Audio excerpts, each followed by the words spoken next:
Bonsoir mes très chers amis, nous voilà pour une nouvelle aventure en effet et pas malheureusement pas des plus belles puisque comme vous le savez avec cette paracha, la paracha de Béha Alotra, qui aurait laissé présager quelque chose d'extrêmement élevé. Béha Alotra, c'est lorsque tu t'élèves, et ben c'est dans cette paracha qu'on va assister hélas aux premières plaintes du peuple juif avec toutes les on va dire tous les malheurs qui vont s'en suivre. Alors, c'est vrai que c'est assez étonnant, puisque jusqu'à cette paracha, on ne faisait que grimper. Dans cette paracha, on nous rappelle à quel moment exactement ça a démarré. Eh ben, c'est exactement, puisque c'est écrit, donc c'est pas le Midrash qui nous le dit. Et d'ailleurs, il y a un petit détail, c'est que si vous demandez aux gens des dates qui ne sont pas écrites dans la Torah, comme la naissance ou la mort de Moshe, c'est des choses que quasiment tout le monde sait parce qu'on a entendu.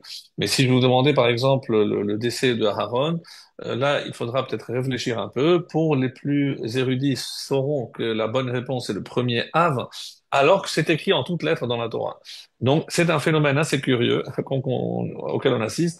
C'est ce qui est clairement écrit, on a du mal peut-être à le mémoriser, et des choses qui ne sont pas écrites, peut-être par le fait même qu'elles ne sont pas écrites, c'est qu'on a tendance à mieux s'en souvenir. Alors, je ne sais pas à quoi est dû ce phénomène, en tout cas, c'est comme ça.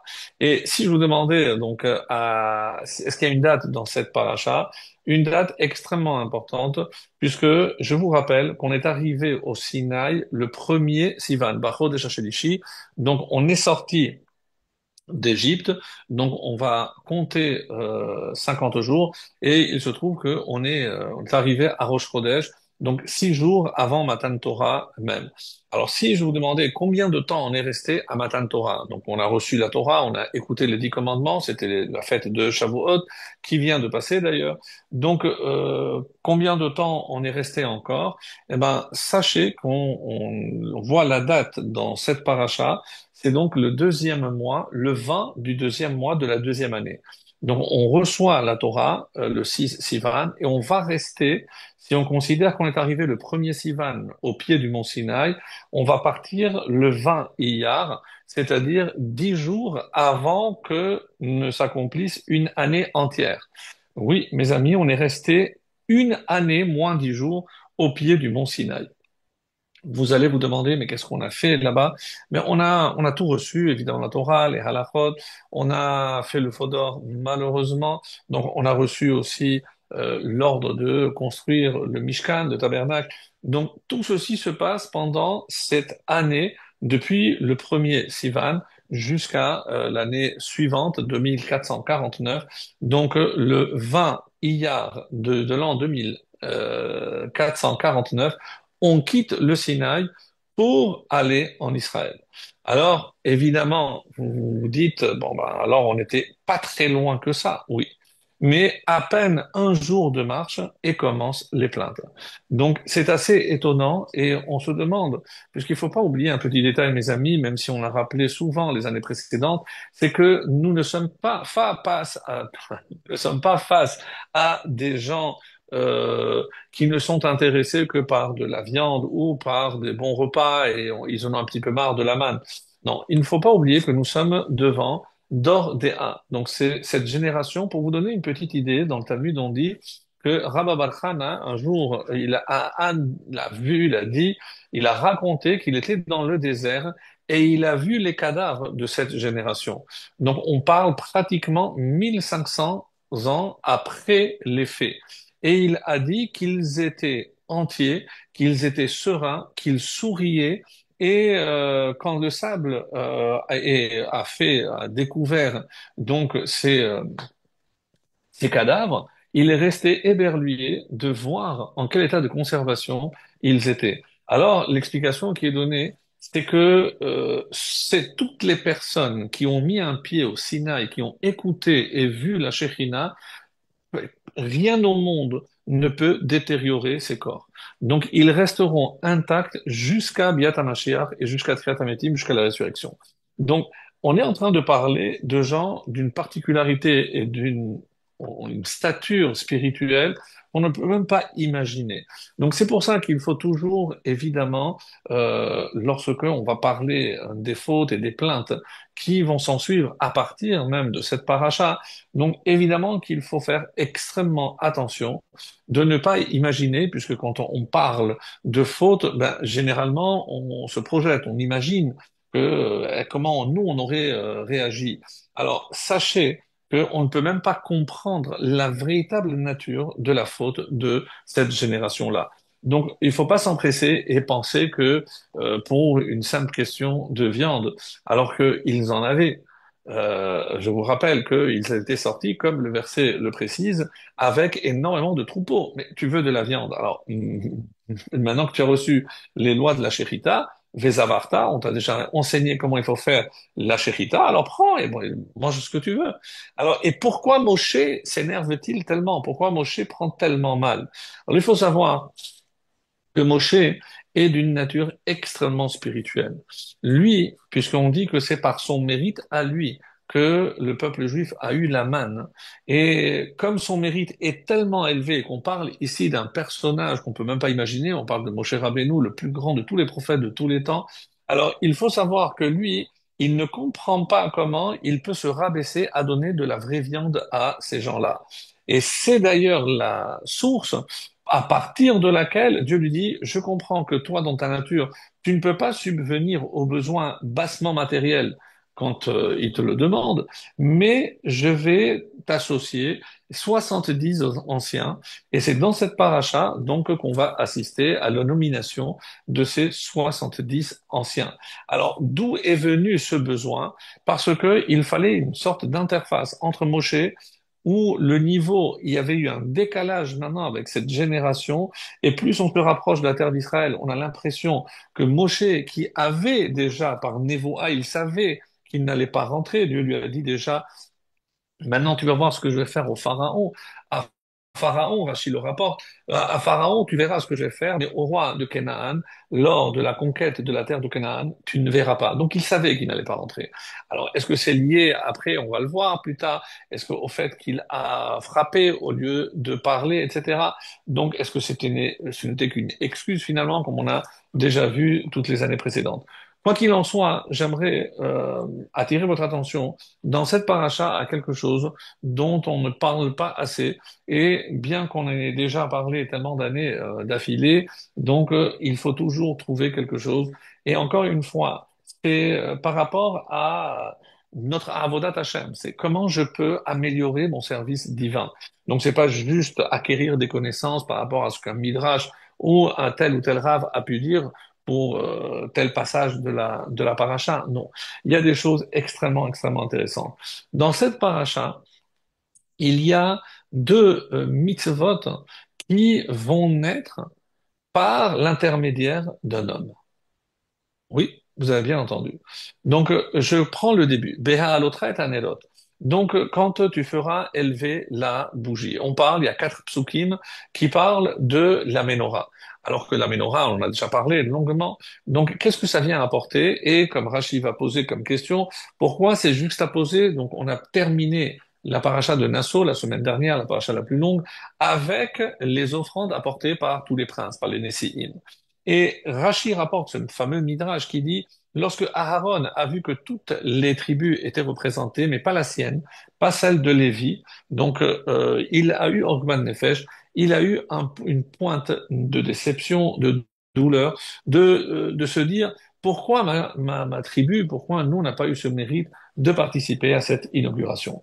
Et Hachem lui a dit, ne t'inquiète pas, parce que ta mitzvah sera plus grande que toutes celles des Nessi'im. Et attention, il ne faut pas prendre à la légère les offrandes des Nessi'im. Mes amis, ils ont apporté Korban Khatat, alors qu'ils n'avaient pas fauté. Oui, mais c'est pour pardonner toutes les fautes des générations précédentes. Et ça monte jusqu'à Adam. Donc, ils ont apporté Meléa Ketoret. Mais ce n'est pas des Kohanim. Comment ils ont apporté la Ketoret? Bayom HaShevi'i. Et le septième jour, donc aussi, on a fait le service. Et c'était Ephraïm. Mais le septième jour, on dit Mamash, c'était un Shabbat. comment ils ont pu faire le service alors qu'ils ne sont pas des Kohanim. Donc, l'inauguration marque un après et un avant. Donc, si jusqu'à aujourd'hui, je parle de nos jours, du 1 au 12 Nissan, on ne fait pas de Tachanounim, c'est en souvenir de cette inauguration qui a marqué notre histoire d'une manière indélébile.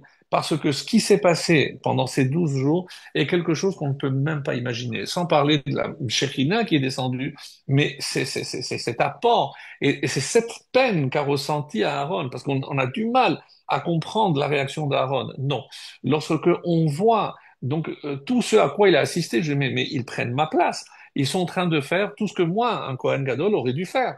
Donc peut-être que moi, je suis inutile. Non. Et c'est pour ça que Hachem ne l'a pas consolé avec la Kétorette, parce que les princes, ils ont apporté la Kétorette. Il ne l'a pas consolé avec les Korbanot, parce que ils ont aussi apporté des sacrifices. Alors, il fallait trouver quelque chose qui était spécifique, qui était véritablement unique au Kohen Gadol. Et c'est quoi? C'est Be'alotrat Hanerot. C'est l'allumage de la menorah. Et l'allumage de la menorah, mes chers amis, donc c'est quelque chose de très particulier parce que on avait parlé, donc je vais pas m'attarder là-dessus, mais il devait monter 3 marches pour ne pas que la main passe au-dessus de la tête. Il fallait qu'il allume tant que la main est au-dessous de la tête, parce que la tête c'est la réflexion, donc la pensée. La main c'est évidemment plus bas. On va voir que dans la menorah, il y a aussi un rapport très étroit avec les téphilines. Et comment les téphilines? Quel rapport? Oui, puisqu'il y a 7 branches. Et où est-ce qu'il y a le chiffre 7 dans les téphilines? Eh ben, dans le bras, c'est simple, parce que tout le monde sait qu'il faut faire 7 tours. Mais dans la tête, c'est un peu moins visible, sauf si vous regardez de part et d'autre. Il y a un chine avec 3 branches et un chine avec 4 branches. Donc, ça fait 7 branches. Donc, les téphilines de la tête et les téphilines de la roche, de la tête et du bras, pardon, donc, symbolisent et rappellent aussi ce chiffre 7 qui nous renvoie à la menorah. Alors, qu'est-ce que la menorah avait de particulier et pourquoi Hachem console à Aaron en lui disant ta mitzvah sera plus grande que la leur? Parce que la leur, elle est ponctuelle. C'est vrai que jusqu'à aujourd'hui, du 1 au 12, on garde ce souvenir de cette inauguration, mais de ce qu'ils ont fait, c'était ponctuel, ils ont fait une fois dans leur vie et plus jamais.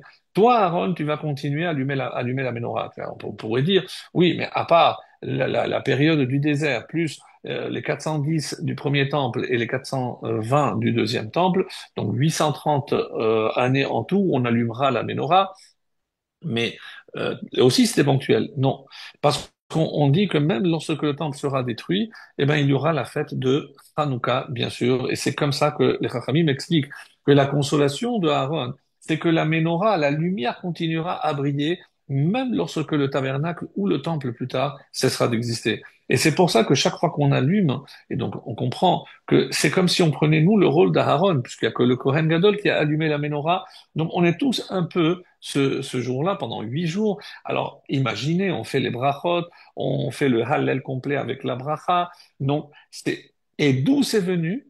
C'est parce que il a eu cette pointe de déception et comme Hachem a su l'interpréter, il a vu la peine d'Aaron et il a dit je vais te consoler. Comment? Par une fête. Grâce donc à cette réaction de Aaron, on a eu la fête de Hanouka. Certes, une fête des Chachamim, mais avec des brachot, 3 brachot le premier soir, 2 brachot pendant les 7 suivants. Donc, on fait le Hallel complet, ce que l'on fait même pas à Pessah. Donc, avec l'Igmor et Hallel, avec une bracha de compléter. Donc, toutes ces mitzvot, imaginez pendant toutes ces générations, chaque fois que dans un foyer juif, on a allumé une Hanoukia, eh ben, c'est grâce au mérite de la peine ressentie par Aaron. Ça, on ne le met pas assez en avant. Et on comprend maintenant que c'est dans cette même veine que nous pouvons continuer dans cette même paracha parce que il n'y a pas que des plaintes. Et, hélas, il n'y a pas que des malheurs, heureusement. Donc, il y a également une demande particulière de certaines personnes qui viennent voir Moshe Rabbeinu pour lui dire la maniga. Pourquoi nous on va être lésés? Pourquoi on va nous enlever? Et de quoi est-il question? Nous, on était impurs lors du premier Pessah. Donc, le Pessah, on ne pouvait pas apporter le korban parce qu'on était impur. Donc, pourquoi on va être pénalisé? Donc, est-ce qu'il y a une solution? Moshe, il a dit, je ne sais pas. Alors, attends, Et Aïmdou ve'eshmea. Tenez-vous ici, restez ici avec moi, ve'eshmea, je vais écouter. Donc, pourquoi il leur demande de rester à côté de lui? Parce que sachez que si il y a une réponse, c'est pas, je ne suis que l'intermédiaire, c'est grâce à vous. Et quelle est justement la réponse divine? Eh ben, grâce à cette demande faite par des hommes, hein, eh ben, on va avoir une mitzvah de la Torah. Oui, mes amis, cette mitzvah de la Torah s'appelle Pessah Sheni. Et c'est le 14 Iyar. Alors évidemment qu'il y a des différences avec le Pessah Rishon, puisque il y a aussi du Hametz et de la Matzah. Donc il faut apporter ce korban. Et donc ce qui est ici remarquable, c'est que par l'intervention de ces hommes, alors la Gemara dans Shabbat a posé la question, mais qui sont-ils? Qui sont ces hommes qui étaient dans l'impossibilité d'apporter des korbanot? Ce serait très long, mais on avait vaguement évoqué les années précédentes. Il s'agissait de ceux qui portaient le Haron de Yosef. Mais je viens de dire que le Haron de Yosef, une fois qu'on l'a posé au pied du mont Sinaï, donc on n'a pas bougé. Donc à Pessah, ils auraient pu apporter le Corban parce que ils ne bougeaient pas, ils étaient sur place. Donc c'est pour ça que certains disent que cette réponse n'est pas assez satisfaisante. Il y en a qui disent que parce que qu'est-ce qui s'est passé lors de l'inauguration, le premier Nissan? Eh ben, Nadav et Avihu sont morts. Et donc, on dit que Michaël et Eltsaphan, les deux autres frères restants, eh ben, sont rentrés pour retirer le corps de Nadav et Avihu. Donc, eux se sont rendus impurs. Oui, mais c'est le premier Nissan. Donc, le premier Nissan, même s'ils font 7 jours de purification, quand arrive le 14, ils auraient pu déjà offrir le Corban Pessah. Donc, cette réponse aussi mérite qu'on s'approfondisse.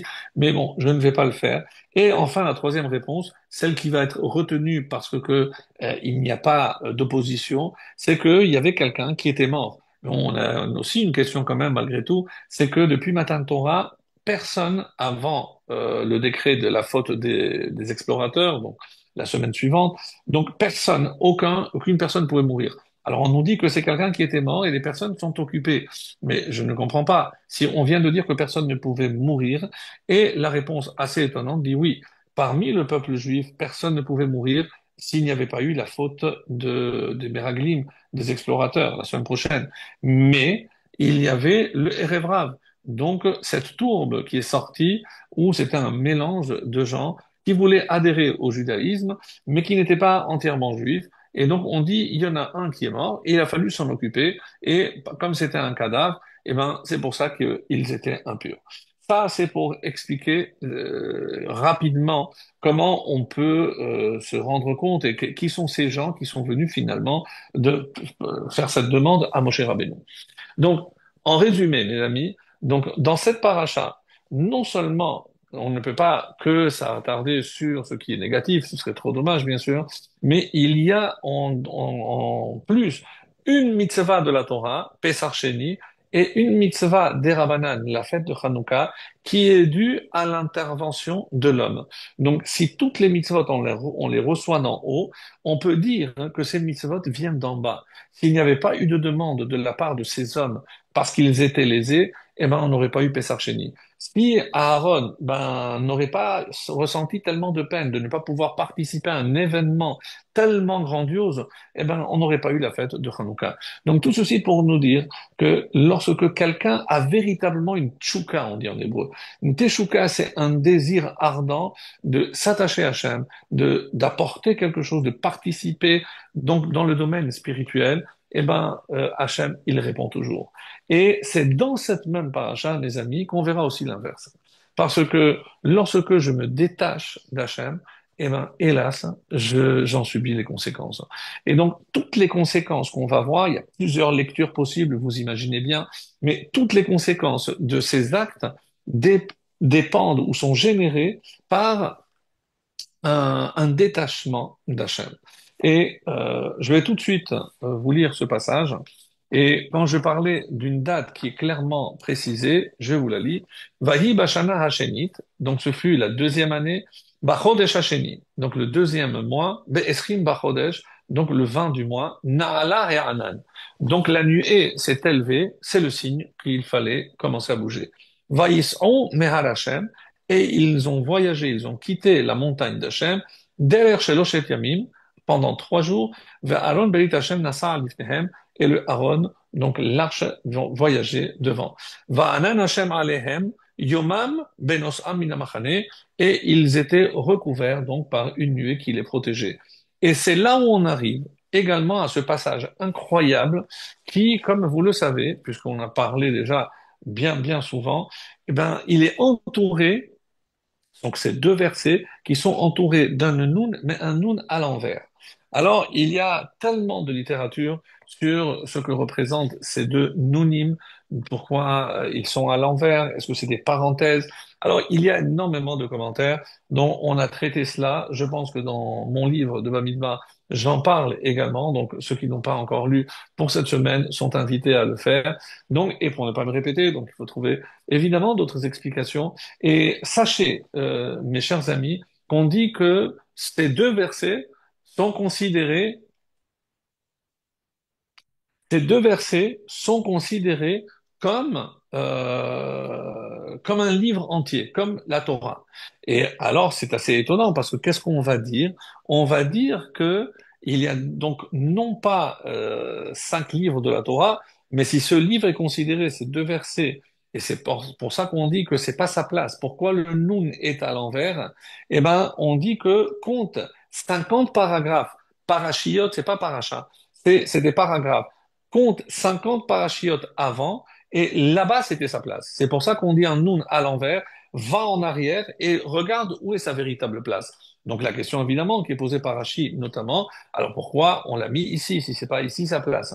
Donc on nous dit que comment je sais que c'est un livre à part entière parce que un verset comporte 7 versets et le deuxième et le premier comporte 12 versets.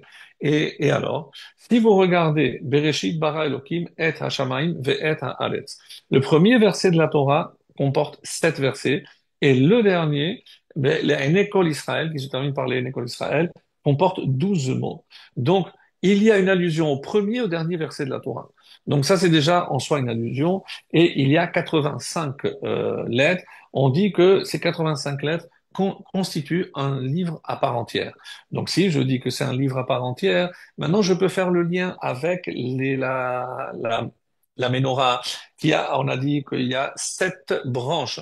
Donc ces 7 branches, mes amis, donc correspondent aux 7 parashiot de la Torah. Bereshit, Shemot, Vaikra, Bamidbar jusqu'à avant les crochets, le contenu des crochets, ça fait 5, la fin du livre de Bamidbar et le livre de Devarim, ça fait 7 livres. 7 livres comme les sept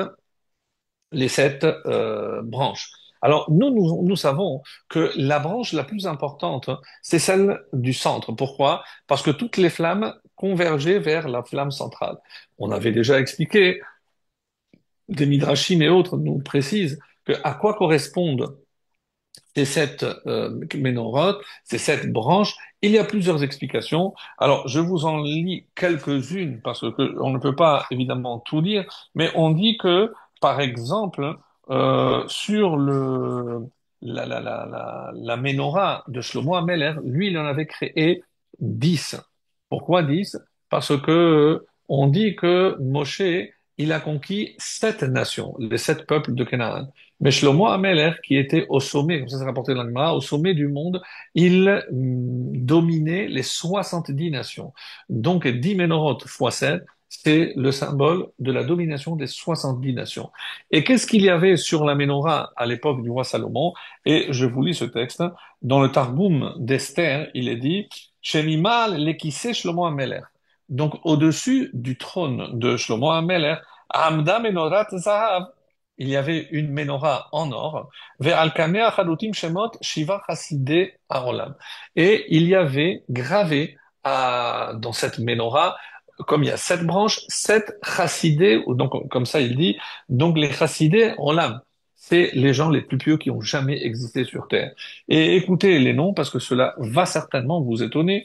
Donc on dit que c'est Lévi, le troisième fils, donc la tribu de Moshe et Aaron, Lévi, Kehat, celui dont on a parlé, rappelez-vous, parce qu'on a compté, c'est lui qui portait le Aaron. Donc Lévi qui avait 3 enfants, mais Kehat est certainement celui qui avait le rôle le plus important.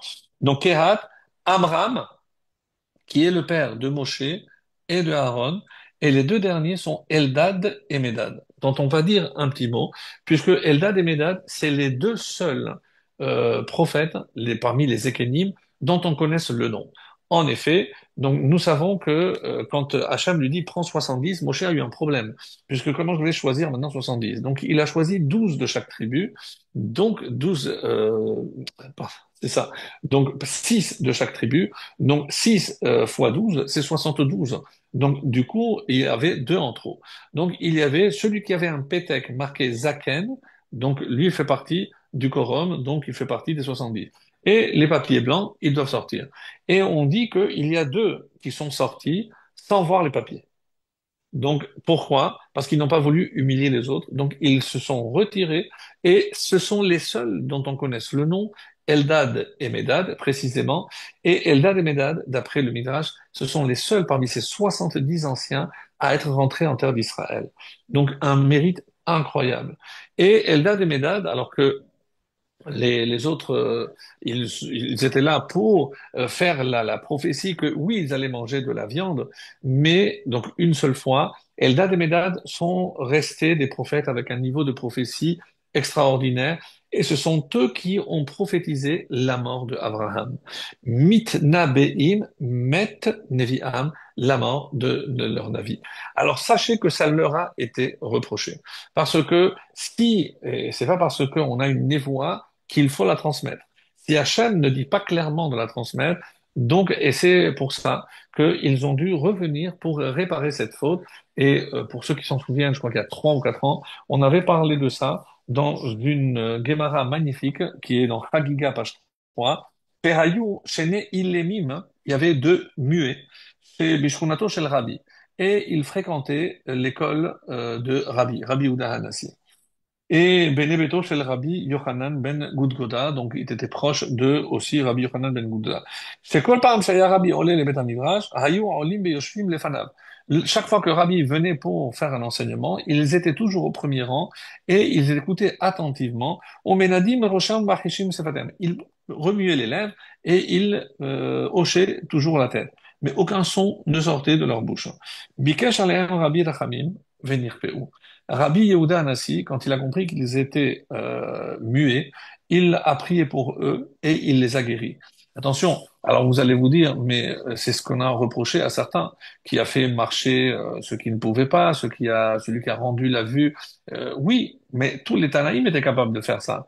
Donc si Rabbi a guéri ces deux personnes en particulier, c'est qu'évidemment il y a une raison. C'est pas pour leur notoriété ou autre. Alors qu'est-ce que Rabbi avait vu? ונמצא שהם בקיאים בהלכות וספרה וספרים וכל התלמוד. Et il s'est rendu compte, Rabbi Udanassi, qu'ils étaient d'une érudition incommensurable. C'est-à-dire que pas seulement qu'ils avaient capté tout, mais ils se rappelaient tout, et dès qu'ils ont pu parler, ils ont enseigné, ils sont devenus vraiment de très grands, et il n'a pas jamais regretté de leur avoir rendu la parole. Le Rama Mipano, bien connu parce qu'on l'a cité souvent. Donc, il traite souvent des Gilgulim, comment les âmes se réincarnent-elles et en qui et comment. Donc, un grand kabbaliste. Et justement, dans son livre qui s'appelle Gilgulé Neshamot, la réincarnation, c'est Otam Shene Ilemim, qui sont ces deux muets, ce sont, et comme ça il écrit, Neshamot Eldad ou Medad. Ce sont les âmes de Eldad et Medad. Et alors, qu'est-ce qui s'est passé? Chazru le'olam keilemim, pourquoi ils sont venus en tant que muets? Letaken hanevoa she'amaru abeloreshut, parce qu'ils ont divulgué une prophétie qui n'était pas autorisée. Donc, ils n'avaient pas été autorisés à le faire. Donc, ils sont dû revenir, hein, pour expier cette faute en tant que muet. Vous avez parlé lorsqu'il ne fallait pas, maintenant vous allez venir et vous n'allez plus parler. Et c'est pour ça qu'on les appelle almés, des almim, et que nous ferons marquer ici le Rabbi Pano. Si je prends les deux premières lettres de Eldad et les deux premières de Medad, je trouve Ilémé, les muets. Donc, c'est composé des deux premières lettres de l'un et de l'autre. Et le Chida va aller encore plus loin, et il nous dit aussi que quand il a dit Moshe à Kelahem, donc enferme-les. Donc c'est Moshe qui Kehalem, c'est Keilem. Donc ne les enferme pas, mais s'ils doivent revenir, qu'ils reviennent en tant que muets. Et le Ben Ishraï, dans son commentaire sur la Gemara qui s'appelle Ben Yehoyada, a dit quelque chose de magnifique. Il a dit, mais comment se fait-il que Rabbeinu Akadosh a pu les guérir? Donc, est-ce qu'il en avait le droit? Puisque si c'est une offense qui a été faite à Moshe Rabbeinu, donc peut-être qu'il n'avait pas le droit de réparer une telle faute. Et il nous dit, les fiches nitabera bo nishmat Moshe Rabbeinu. On dit qu'une partie, et c'est ça nitabera, une partie de l'âme de Moshe est venue chez Rabbi Yehuda Hanassi, et donc quand il a guéri, c'est pour dire que Moshe avait pardonné cette faute et que ces deux personnes pouvaient désormais récupérer la parole. Donc Rabbi ne l'a pas fait de son plein gré, c'est comme si à travers lui, Moshe, l'étincelle de Moshe, était venu pour terminer cette réparation de ce tort qu'ils ont fait dans notre paracha, dans la paracha de Beralotra. Donc assez incroyable, mais encore une fois, d'une richesse incroyable. Et puisqu'on est encore sur ces deux versets, sachez que, quand j'ai dit tout à l'heure qu'il y avait des commentaires incroyables sur cela, et c'est vraiment le cas de le dire, parce qu'on dit que si je vais dans le Zohar, on dira que dans ces deux psukim sont enfermés même la venue de Mashiach. Il y a tout, du début jusqu'à la fin. On a dit du premier verset jusqu'au dernier, mais véritablement, et pourquoi ces deux noms? Vous savez très bien, un des noms du Mashiach, c'est Yinon. Yinon, comme on le chante à Rosh Hashanah, Yinon, c'est avec les deux Nun. Et donc, c'est ces deux Nun qui feront partie du Mashiach lorsqu'il viendra. Donc, il y a des allusions extrêmement, extrêmement intéressantes. Pourquoi, d'autres explications, pourquoi le Nun est-il à l'envers? Parce que le Nun symbolise, ça c'est la réponse la plus classique, la néphila, la chute. Mais alors ça veut dire que si je le mets à l'envers, ça symbolise au contraire, l'élévation. Et donc ça va très bien avec Beha'alotra, avec le titre de Beha'alotra. Donc on essaye de s'élever, de ne pas tomber. Ceci dit, on parlera également par rapport donc à ce Nun. Le Nun en araméen, c'est un poisson. Et pourquoi un poisson ici, Nun, il est à l'envers? Parce que quand un poisson est dans son élément dans l'eau, il est vivant. Mais un noun qui est à l'envers, ça veut dire s'il sort de l'eau, il ne peut pas survivre. Et donc ici, on nous transmet un message incroyable, et ça va être enfin la réponse que l'on cherchait. Si ces deux psukim, ici, ces deux versets ne sont pas à leur place, pourquoi on les a déplacés de 50 parachiotes, paragraphes plus loin? Et on nous dit pour séparer entre un malheur et un autre.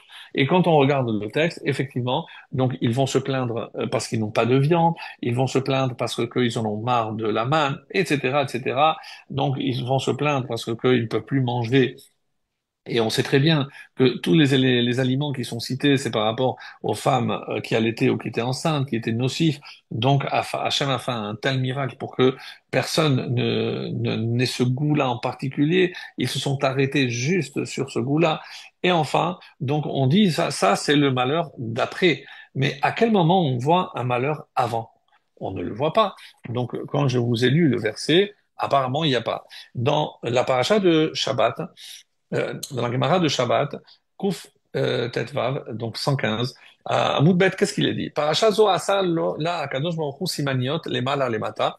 Donc, je vous cite la Gemara. Donc, Hachem a fait des signes avant et après. L'omar chez Mekoma. Passe pour te dire déjà que c'est pas sa place. Rabbi Omer, lo min Hachem huze. Donc, ça vient pas d'Hachem. Lozo asiba les simanim elam ipene chez Sefer Chashuv bifne atzmohu.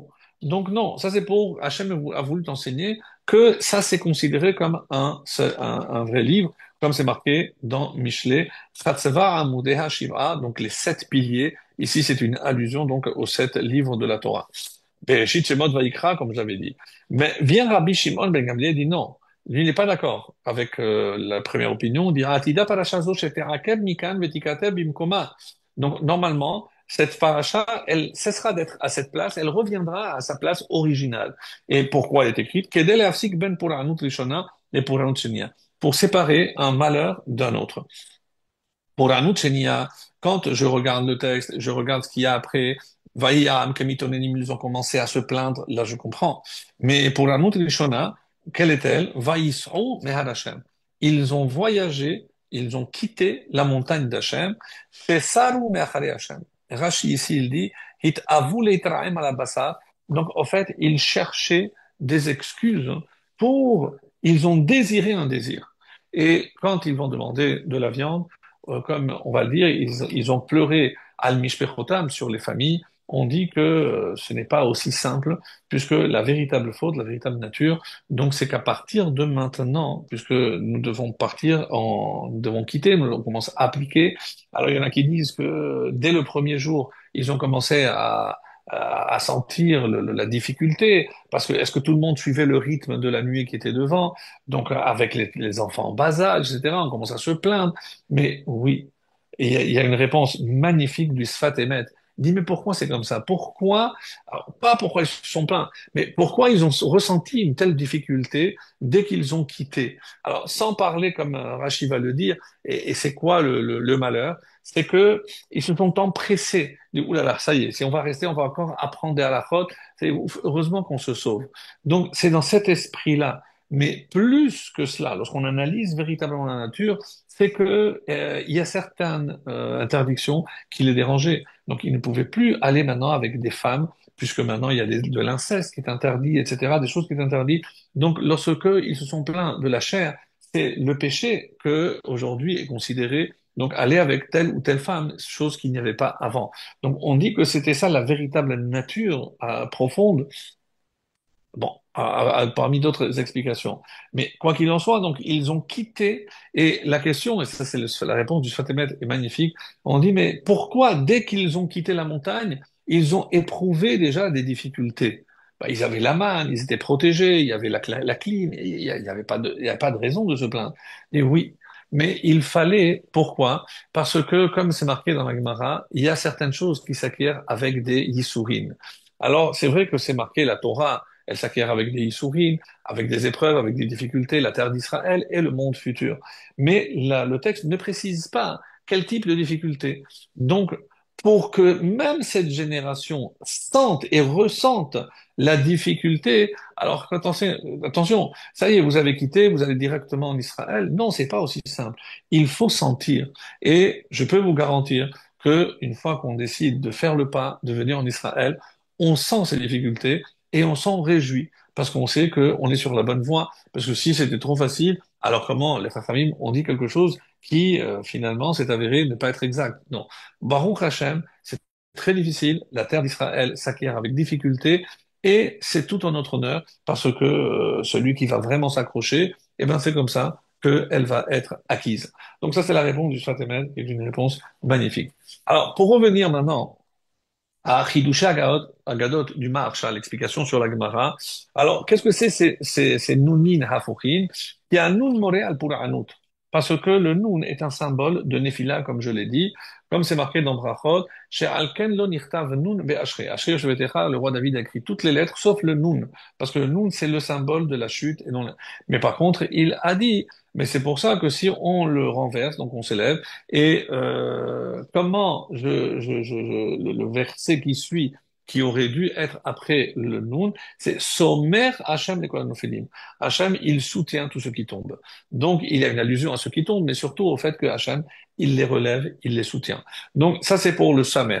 Et pour ceux qui connaissent un petit peu le graphisme de la lettre Samer, c'est assez curieux parce que le Samer, si je prends un Nun comme ça, un Nun inversé, et je les colle, j'obtiens la lettre Samer. Donc, quand le Noun, finalement, je retombe, je rassemble en quelque sorte ces deux Nouns, eh ben c'est sommaire, c'est l'inverse de la chute, comme on vient de l'expliquer. Alors, et c'est quoi la deuxième plainte? Alors, c'est marqué comme ça dans la suite. Voyez, ils ont commencé à se plaindre du mal aux yeux d'Hachem, et Hachem, il s'est énervé. Ve'asafsuf Hachem bekivot ha'avut ha'ava. Et donc cette multitude a eu un grand désir. Vayeshvu, vayifku, et ben Israël, vayomru, mi achinu basar, qui va nous donner à manger de la viande? Zachar, et Hadaga, et on commence à pleurer. Ah, qu'est-ce que c'était bien là-bas, qu'est-ce que c'était bien en Égypte, qu'est-ce que c'était bien de là où on vient. Oui, là-bas, il y avait la cave, là-bas, il y avait... Bon, Baruch Hashem, aujourd'hui, où on voit véritablement ce qui se passe, on est sûr que notre place, Baruch Hashem, elle est ici. Et malgré les difficultés, il faut préciser. Alors, comme Moshe, il avait dit, rappelez-vous, Lama hareota le'avdecha. Pourquoi il va dire Moshe ici? Mais pourquoi tu m'as fait du mal? Donc, Horgen harog, tu sais quoi, tue-moi. Donc, comment Moshe peut dire une chose pareille? Alors, et ça lui a été reproché. On dit que c'est pour ça que, de toutes les façons, il a été décidé qu'il ne pourrait pas en faire entrer le peuple juif. Quoi qu'il en soit, le Or HaChamim dit, Halo keshetitem lahem basar. Regardez, pourquoi il se plaint, Moshe? Dans l'ordre de la viande, il leur dit, écoutez, faites la shérita. Chez non. Parce qu'il a compris que comme c'est un prétexte, c'est une excuse, quand tu vas leur donner Bassar, Tson, Vebakar, Yomelu Chavetsim, Be'ai Lutzvi.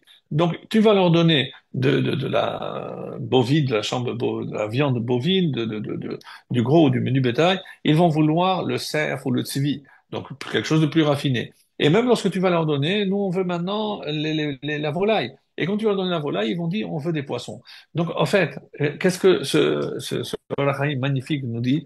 C'est que lorsque je suis de mauvaise foi, peu importe la nature de la demande, parce que tout ce que je vais demander, de toute façon, ça ne sera pas assez.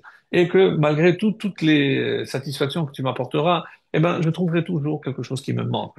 Et malheureusement, et c'est ça un petit peu que j'avais envie de vous dire par rapport à la nature profonde de cette faute.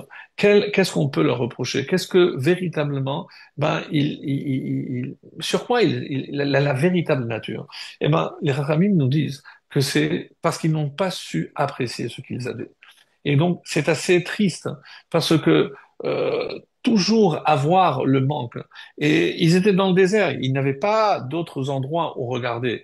Alors nous, aujourd'hui, c'est extrêmement difficile parce qu'on voit notre voisin qui a une nouvelle voiture, on peut voir des choses qui peuvent nous faire rappeler ce que nous, on ne possède pas et ressentir une pointe de jalousie, une pointe de ceci, une pointe de cela. Oui, dixième commandement, l'otachmod. Donc tu ne dois rien convoiter de ce qui est à ton prochain. Pourquoi? Parce que Hachem il a donné ce qui te revient à toi, et lui, il a ce qui lui revient à lui. Donc, qu'est-ce que ça veut dire que tu convoites? Finalement, et bon, c'est pour ça que la convoitise est tellement grave, ça veut dire que tu dis à Hachem, je ne suis pas content ni satisfait avec que mon lot, tu t'es trompé, ce qui me revenait à moi, tu l'as donné à mon voisin. Donc, mais vous vous rendez compte de l'aberration? Et finalement, c'est ce qu'on est en train de faire. C'est-à-dire convoiter. On peut imaginer que ce que l'autre a, ça me revient, mais au nom de quoi? Donc, si je dis que c'est pas mon mérite, alors lui il n'a pas de mérite, ou je peux rentrer dans d'autres excuses. Mais ce qu'il dit ici, ce Orachaim magnifique, il dit, mais même lorsqu'il aura ça, il voudra encore autre chose. Et même lorsqu'il voudra et elle a d'avoir sauf, et c'est infini. Donc, tant qu'on n'a pas le sentiment de gratitude à l'égard d'Hachem, eh ben, malheureusement, on ne sera jamais satisfait et on verra toujours ce qui nous manque au lieu de s'attarder sur la chance que nous avons. Pourquoi, disent les Khamim, il y a 20 brachot le matin? Mais vous vous rendez compte, c'est plus que la Hamida. Oui, tout le monde parle de la Hamida, c'est magnifique, mais le matin, Matira Sourim, qu'est-ce que vous faites? Je peux regarder, je peux me tenir debout, et sans parler de la bracha, des toilettes. Mais sur chaque chose, c'est comme si je disais merci Hachem que je suis debout, que je peux respirer, que je peux voir, que je peux marcher. Mais c'est comme ça que je commence ma journée, sans parler de modé. Ani lefanecha, les premiers mots que je prononce en ouvrant les yeux. Mais pourquoi? Parce que c'est ça qui va m'amener à apprécier tout ce que j'ai. Parce que malheureusement, on va toujours continuer à regarder ce que nous n'avons pas. Et c'est tellement triste hein, parce qu'on n'aura jamais cette satisfaction de se dire, mais Hachem, il m'a donné ce que je veux. Vous savez, il y avait une mitzvah magnifique qui s'appelait Bikurim. Bikurim, il n'y a pas de quantité. C'est-à-dire, si moi j'ai un champ, le Bikurim, c'est lorsqu'on va rentrer en Israël et qu'on a les arbres qui sont dans le verset, le dattier, les figues et autres. Donc, dès que ça va commencer à pousser, je dois apporter à Yerushalayim, dans un panier avec toute la cérémonie magnifique. Mais moi, je me demande, bon, je comprends quelqu'un qui a un champ de dattier, le panier dattier, je comprends. Mais moi, j'ai deux petits arbres. Ben, toi aussi. Mais au nom de quoi? J'habite dans le nord. Moi, pour venir jusqu'à Jérusalem, je vais mettre 6 jours. Donc, 6 jours pour aller à Yerushalayim, pour apporter une petite date ou même moins, et après, tout le monde va être content, et après, je remonte. Mais non, parce que quand même le peu que tu as, si tu sais apprécier, et tu sais que c'est grâce à Hachem, donc en fait, qu'est-ce que tu vas quand tu vas dans le temple? C'est finalement remercier Hachem. Pourquoi il n'y a pas une fête de la rentrée en Israël? On ne connaît même pas la date. Oui, c'était un 20 Nissan.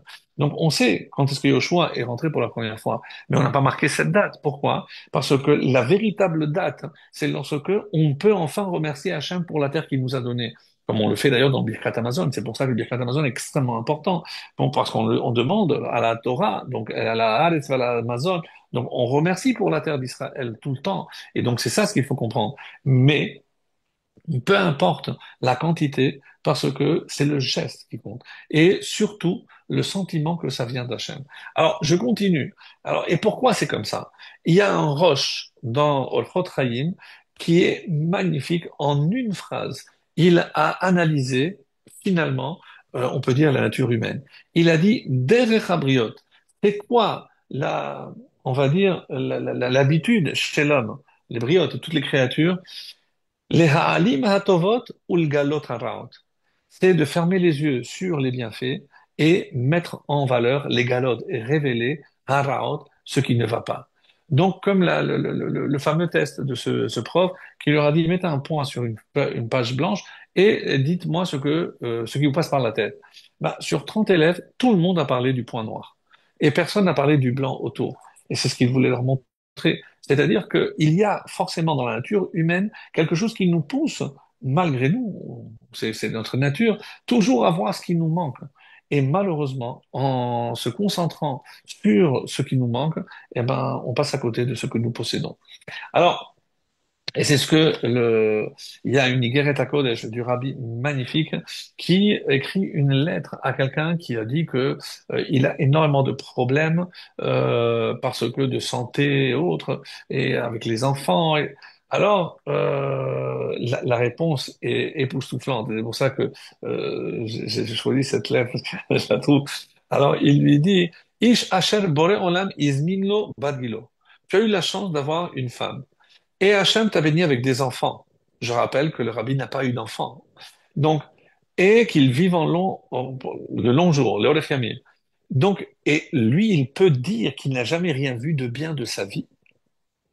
Et à moi, tu vas venir me dire, alors moi, je n'ai pas eu d'enfant, presque 80 ans, j'ai jamais eu d'enfant, et tu viens te plaindre que tu n'as jamais vu quelque chose de beau, de bien dans ta vie. Alors il a dit, Arehu kafui tova, ça s'appelle quelqu'un, un être méprisable, kafui tova, ingrat, bemida mavila, mais d'une mesure incommensurable.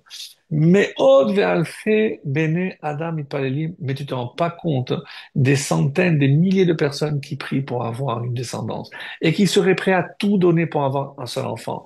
Toi, tu as 4 enfants en bonne santé et tu viens te plaindre que tu n'as rien de bien dans ta vie, mais tu t'écoutes. Alors, il lui dit, alors c'est pour ça, Eno makir be'osher ve'osher bazeh, hu asher kibel beracha zo. Et c'est pour ça qu'il lui dit, parce que toi, malheureusement, tu ne sais pas apprécier ce que tu as.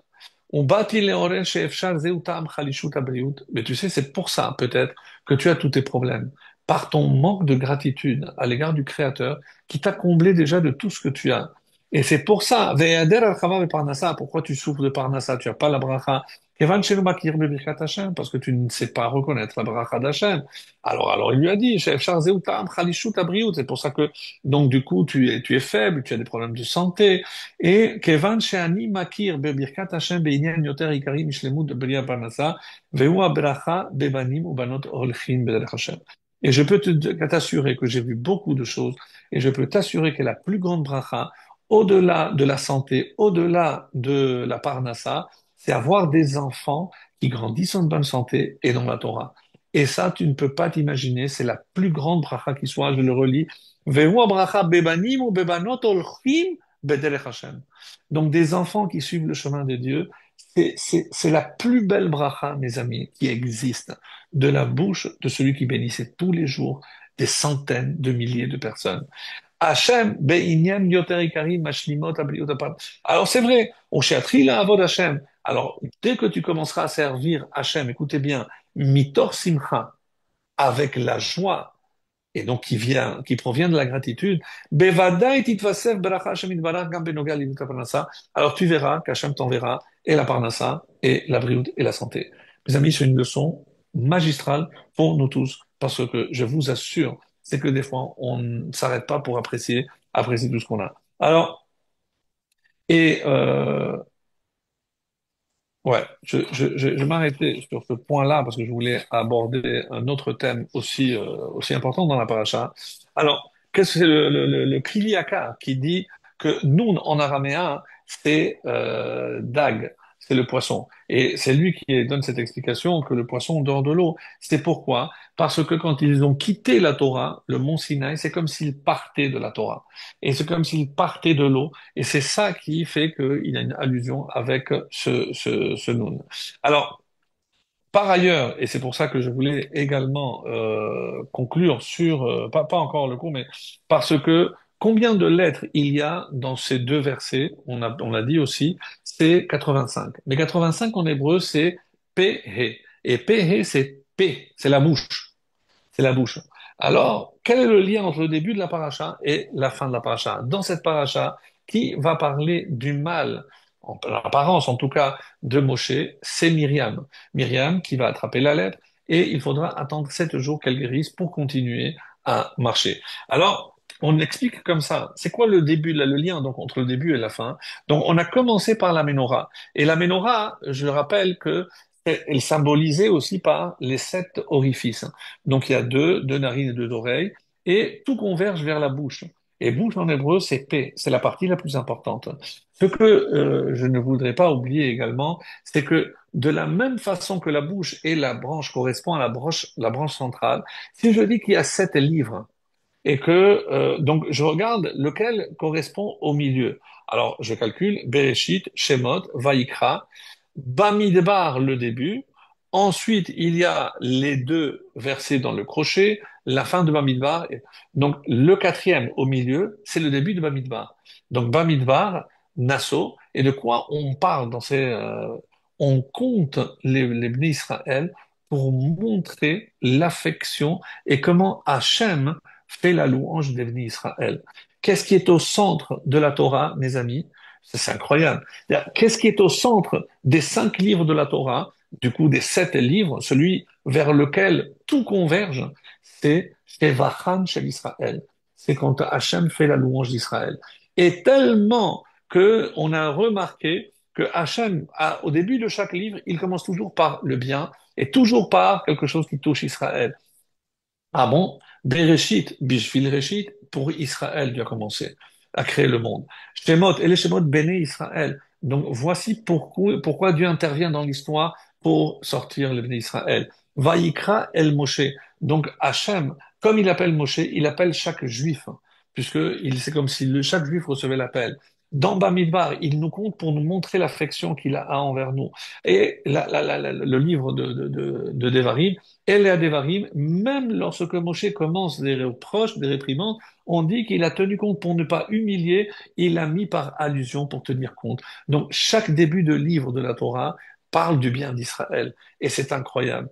Donc de la même façon que quand j'ai les 7 et que je vois que ces 85 versets, 85 lettres correspondent au mot P, P, donc la bouche, parce que tout converge vers la bouche. Et alors, qu'est-ce qu'il veut nous dire par là?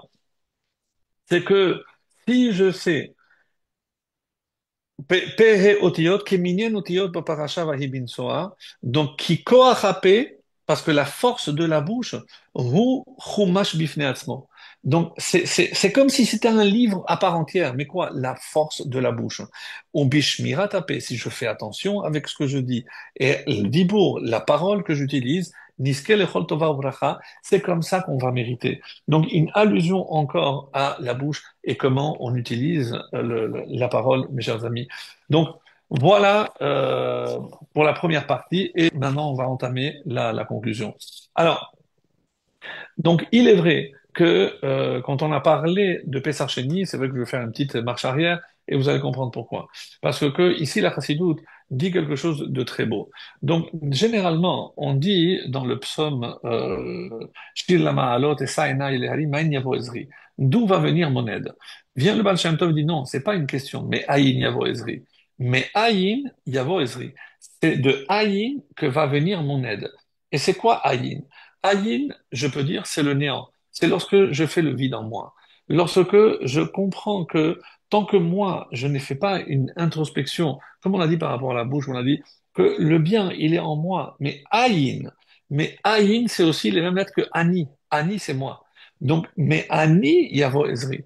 Il n'y a que quand aide-toi et le ciel t'aidera. Mais c'est exactement ce que le Baal Shem Tov est en train de nous dire ici. Si tu es capable de t'aider, alors c'est comme ça que, Bezrat Hashem, toi, tu vas trouver l'aide divine aussi dans le ciel.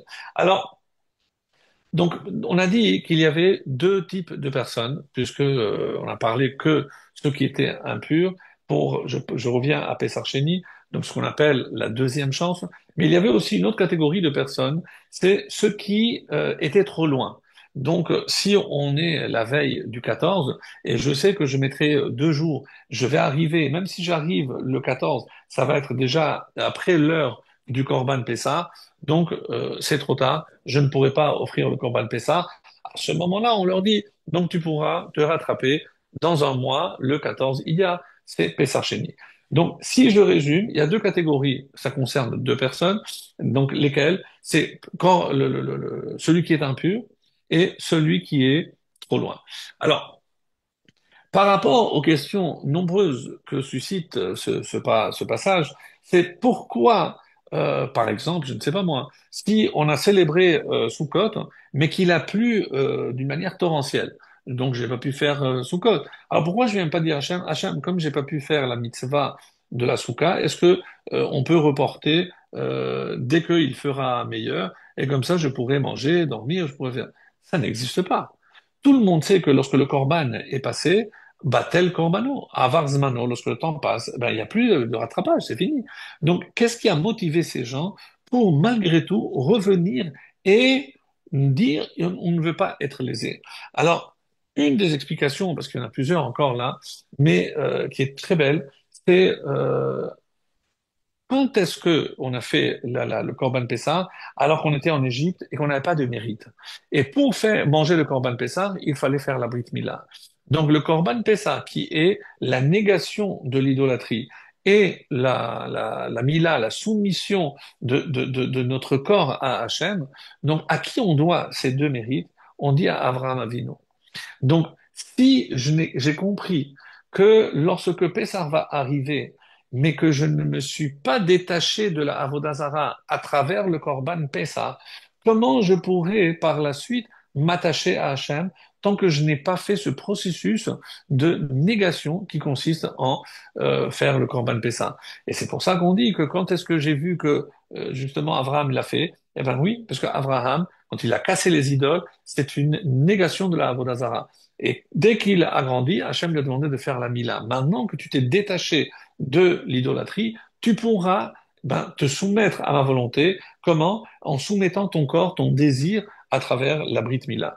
Donc, c'est qu'il y a ici et c'est pour ça que par exemple, il y a plein de fautes des mitzvot lota'aseh qui peuvent entraîner. Donc, si j'ai des relations incestueuses ou autres, donc c'est karet, c'est la peine de mort.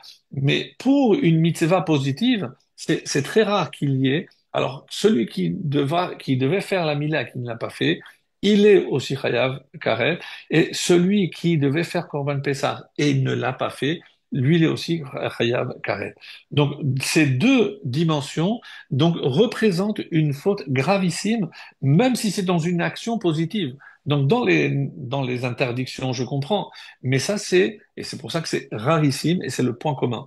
Donc pour nous montrer que ça fait partie de notre ADN, tout faire pour rejeter ce qui m'éloigne de l'attachement à Hachem, ce que j'appelle l'idolâtrie, et soumettre toute ma volonté, mon corps, mes désirs, mes besoins à Kadosh Baruch Hu à travers la Brit Mila. Donc, et on comprend maintenant la demande de ces deux personnes. Ça, c'est pour, disons, aborder le texte d'après l'explication simple. Maintenant vient la Chassidoute et va nous dire, bon, on va changer de registre. Qu'est-ce que ça veut dire on va changer de registre? Eh ben, là, on parlait techniquement, celui qui ne pouvait pas parce qu'il était en contact avec la mort, mais on sait que tamé, c'est les mêmes lettres que atum, celui qui est fermé, celui qui est bloqué. Donc, on parle ici d'un blocage spirituel. Donc, que se passe-t-il lorsqu'il y a quelqu'un qui est hermétique, donc elle est hermétiquement fermé à tout ce qui est spirituel? Donc, cette personne, est-ce qu'on va lui donner une deuxième chance? Ça, c'est la question, et ça, c'est la chassidoute qui dit. Atum, c'est margish kemo ils voudraient, mais ils sont une fermeture. Et c'est cette impureté qui est symbolisée aussi par cette fermeture. Donc, comment je vais faire? Eh bien, on va lui donner une possibilité de se rattraper. Donc, Rachid nous dit que derech rechoka, donc celui qui est loin, donc ça veut dire que quelqu'un qui est loin, mais tu prends tes précautions, tu sais combien de temps il te faut pour le transport, et bien tu prends tes précautions. Alors, vient la chassidoute et traduit ça de notre manière. Qu'est-ce que c'est les rechokas?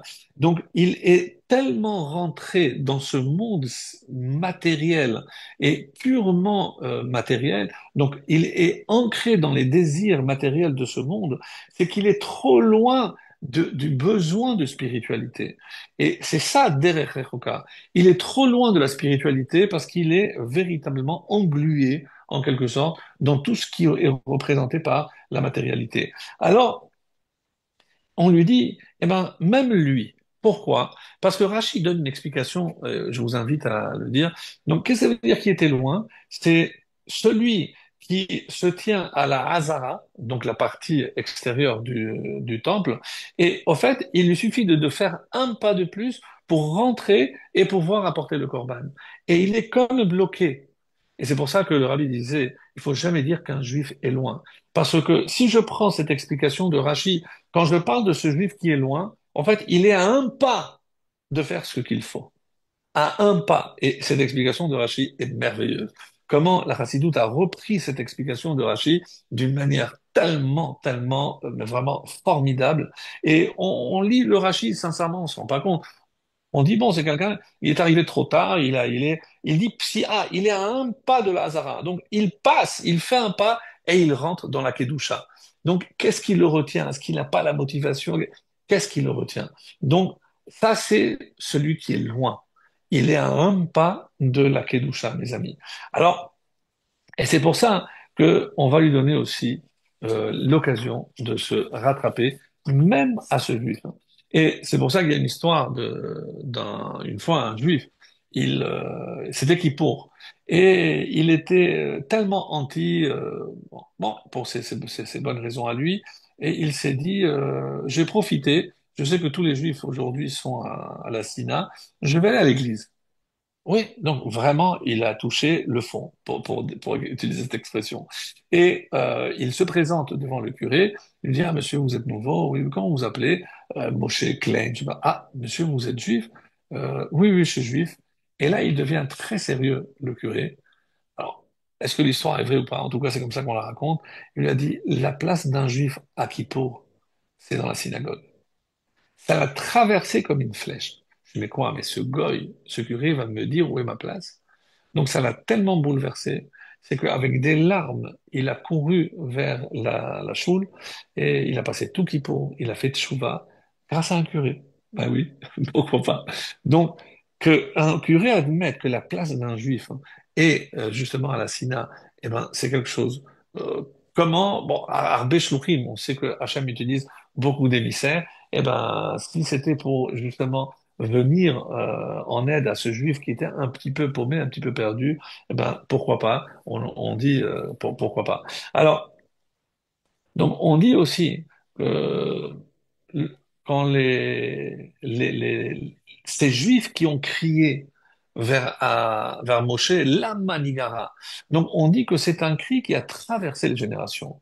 Donc, lorsque un cri sort véritablement des tripes, lorsque on veut s'approcher d'Hachem, mais qu'on sent qu'il y a quelque chose qui bloque, donc, et c'est comme la Chassidoute est en train de l'expliquer ici, évidemment, dans une deuxième lecture, sans le côté, on va dire, technique, parce qu'ils étaient vraiment trop loin géographiquement ou impurs. Mais donc, ici, ils étaient bloqués. Ils n'arrivaient pas à se débloquer. Et bien donc, lorsqu'ils ont lancé ce cri, eh ben, il n'est pas resté sans réponse. Parce que dès qu'un juif crie vers son père, vers Hachem, ben, il y a de fortes chances que si ce cri est sincère, eh ben, qu'il soit écouté. Et c'est pour ça que le rabbi Rayat disait toujours, Tamid efshar letaken. Il faut jamais dire qu'un juif est trop loin. Rappelez-vous ce Rashi. On est à un pas pour rentrer dans la Kedusha. Donc, à nous d'être peut-être de ce côté la limite pour essayer d'aider ce juif à faire ce pas qui manque, parce qu'il y a un seul pas et c'est magnifique. Donc, il n'y a aucun juif qui est vraiment loin. Et je terminerai, bon, ben, c'est pour la fin, une histoire magnifique. Bon, peut-être que je ne crois pas que je l'ai racontée, mais je la laisse pour la fin. Alors maintenant, donc juste par rapport à ce que je voulais dire ici, donc que encore une fois, ces deux mitzvot ont été donnés mille et matin, et on dit également que il faut trouver la force maintenant de casser cette clipa en quelque sorte, ce blocage qui nous empêche d'avancer et de nous attacher à la Kedusha. Et il y a un rave qui avait donné une fois un exemple. Donc il y a une Gemara qui dit que tout le monde sait que le temps d'incubation d'un œuf, donc c'est 21 jours. Donc qu'est-ce qui se passe? La poule pendant 21 jours va faire tout le nécessaire pour que le petit poussin donc puisse, comme son nom l'indique, pousser, pousser, pousser. Et qu'est-ce qui se passe au bout de 21 jours? Comment l'horloge chez la poule fonctionne? Elle sait que 21 jours sont écoulés, elle s'éloigne de l'œuf. Et là, qu'est-ce qu'il faut pour que l'œuf éclore? Bah, qui c'est qui va venir pour casser? Personne. Mes amis, personne, même pas la maman, viendra casser l'écorce. Si le poussin veut sortir à la vie, il faut qu'il se débrouille pour casser cette écorce, c'est le cas de le dire, casser cette écorce et sortir à la vie. Donc, c'est ce désir de vivre, ce désir de s'attacher, et c'est aussi donc évidemment un exemple chassidique de l'œuf, parce que le mot klipa, klipa c'est aussi l'impureté qui empêche un juif. Donc, nous, on peut évidemment l'aider. Mais qu'est-ce qu'on est en train de dire d'après cet exemple? C'est le seul qui peut casser ce blocage, c'est lui. C'est lui, avec sa motivation. Alors, on peut l'aider, on peut lui donner des outils, mais qui c'est qui a dit au poussin comment il fallait faire? Ben, chez le poussin, c'est inné. Donc, si on écoutait notre voix intérieure, donc chaque juif, évidemment qu'il aurait envie de casser cette écorce et de sortir à la lumière, de sortir à la vie, de sortir à la spiritualité, de sortir à la kedusha. Et donc, et c'est ça, mes amis, qui est tellement magnifique. Donc, se dire que cette deuxième chance qui est donnée, même à ces juifs-là, oui, même à ces juifs-là. Et pour conclure, je voulais terminer donc avec une histoire, très très belle histoire, qui est racontée par un rave à Toronto, un Chabad, il me semble, qui un jour avait été invité à parler dans une université. Donc bon, c'était à l'époque où encore au Canada, on respectait les juifs et les rabbins et on était prêt à écouter sa parole. Alors, bon, il s'est dit, je ne sais pas s'il y a beaucoup de juifs, est-ce que c'est justifié que j'aille pas, etc. Bon, il a été vraiment dubitatif. Donc, il a écrit une lettre au rabbi, voilà, on m'a invité dans une semaine, qu'est-ce que je dois faire? Et la réponse a été assez étonnante. Le rabbi lui a dit, tu vas y aller et tu vas leur parler. Lui, il pensait que, bah, puisque c'était la majorité, c'était des goïms, eh ben, des 7 lois de Noir. Et le rabbi lui a dit, non, tu vas parler de la tzedaka. Ah, c'est d'accord. Oui, c'est d'accord. Et d'ailleurs, si tu as dans ton répertoire l'histoire de Yossele l'Avare à Kamsan, eh ben raconte-la. Bon, c'est le rabbi qui dit, ben, il pose pas de questions, il se présente et il raconte la fameuse histoire de Yossele à Kamsan, une histoire qui a touché tout le monde. Et évidemment, rassurez-vous, je vais vous la rappeler, même si ceux qui la connaissent, mais une histoire magnifique. C'était dans un village, il y avait un juif très riche, mais il était connu que chaque fois que quelqu'un tapait à sa porte, c'était non. Donc, extrêmement, extrêmement avare. Et bon, on peut imaginer comment il était vu et perçu par tous les habitants de ce village. Donc, lorsque ben, son heure est arrivée, donc lorsque ce monsieur est décédé, tout le village était d'accord que comme il n'avait pas vraiment été dans la communauté, alors ils allaient l'enterrer vraiment comme les suicidés ou autres, contre le mur, vraiment la partie la plus éloignée. Et c'est là-bas qu'on a enterré ce fameux Yossele. Et quelques temps après, donc quelques jours, quelques semaines après sa disparition, il y a plein de gens qui viennent voir hein, le Rav, du Rav, il y a un problème, qu'est-ce qui se passe? C'est que nous, avant, on allait chez le boucher et le boucher a dit, voilà, ça c'est pour vous, ça c'est pour vous. Il y avait quelqu'un qui payait le boucher et nous, on venait chez le boucher et on pouvait nous procurer. Ah bon? Et après, il y a d'autres qui viennent, oui, le boulanger aussi, on pouvait aller prendre du pain. Et donc, et le boucher et le boulanger, ils disent que plus personne ne leur vient en aide. Donc, ils savent pas ce qui s'est passé avec la personne qui les payait et on ne sait plus. Et il y avait aussi d'autres qui étaient venus voir le Rav. Et vous savez, pour le mariage de mon premier enfant, comme j'avais pas les moyens, un jour j'ai trouvé une enveloppe sous l'apport. Là, je dois marier mon deuxième enfant et je ne sais pas, mais j'ai vraiment pas les moyens, etc. Donc ça a mis la puce à l'oreille au Rav, hein. C'était le Tosfot Yom Tov, le Rav de ce village. Et retenez parce que c'est important. Et il a dit, il y a quelque chose de curieux ici, c'est pas possible. Il a commencé à interroger le boucher, il a interrogé le boulanger, etc. Il s'est avéré, mes amis, que celui qui aidait, mais de la manière la plus secrète possible, c'était ce fameux Yossele. Lorsqu'il est rentré avec les résultats de ses recherches, il en a pleuré. Et vous savez ce qu'il a fait? Il a laissé un testament en disant que lorsqu'il mourrait, il voudrait être enterré à côté de la tombe de Yosemite. Et c'est comme ça que jusqu'à aujourd'hui, la tombe de ce rab, du Tosfot Yom Tov, est à côté d'un Yoselé. Donc personne ne connaît. Et donc il termine son exemple. Bon, le public vraiment ému, même si c'était des goïms, ils étaient tous émus, etc. Il termine l'histoire. Et à la fin, il y a un prêtre, un curé, un jeune prêtre qui vient le voir. Il lui dit, écoutez, je pourrais m'accorder quelques minutes. Je lui dis, oui, bien sûr. Venez, on va s'asseoir. Et il dit, est-ce que vous pouvez me raconter à nouveau l'histoire de Yossele? Je dis, oui, bien sûr. Donc il le raconte avec moult détails, etc., etc. Et il voit qu'il est très ému. Ça ne vous dérange pas de me raconter encore une fois. Et deux fois et trois fois. Au bout de trois fois, le Rav me demande, écoutez, mais vous pouvez me dire, vous savez, moi j'ai été élevé dans le christianisme. Et mais ma mère, avant de mourir, elle m'a dit, sache, mon cher fils, que je suis juive. Et plus que cela, moi, je suis une descendante d'un homme qui s'appelait Yossele Lavar. Et elle m'a raconté l'histoire de mon ancêtre Yossele Lavar, exactement mot pour mot sur ce que vous avez dit. Et j'étais tellement impressionné, c'est pour ça que, excusez-moi, je vous ai fait répéter, mais ça voudrait dire que moi, je suis un descendant de ce Yossele. Je lui ai dit oui. Et si c'est sa maman, oui, c'est maman, ça voudrait dire que tu es juif. Ah, et que dois-je faire? Je dis, écoute, d'abord, essaye de te renseigner sur la Torah, sur le judaïsme. Je dis, mais vous comprenez, moi j'ai ma paroisse, je suis curé. Je dis, écoute, c'est toi qui vois. Si ta mère t'a dit, oh, maintenant tu sais, est-ce que c'est un hasard que je t'ai raconté cette histoire? Je ne crois pas. Et voilà, l'histoire, elle aurait pu se terminer là.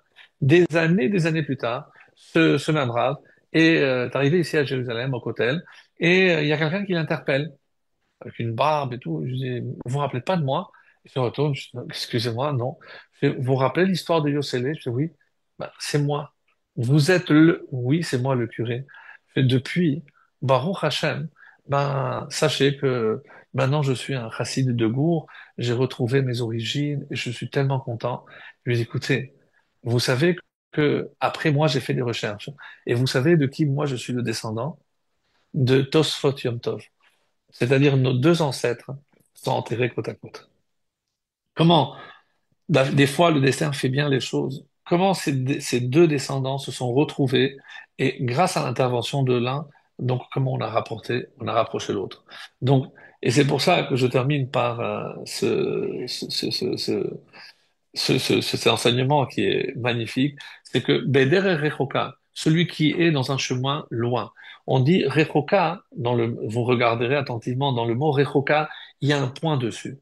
Alors on dit parce qu'il faut voir, comprendre l'interprétation, etc. Mais vient ici la Chassidoute, il dit qu'est-ce que ça veut dire ce point? Rachok, même le juif qui est le plus loin, eh ben son point, ce point, eh ben il ne disparaît jamais. Et si on sait attirer avec la bouche vers le centre, vers la lumière, eh qu'Hachem nous donne le mérite de rapprocher tous ces juifs qui sont pas si loin que ça, finalement, pour que on puisse voir la véritable lumière de la Ménorah très prochainement à Yerushalayim, où je vous invite très, très, très vite. Amen, Kenirat.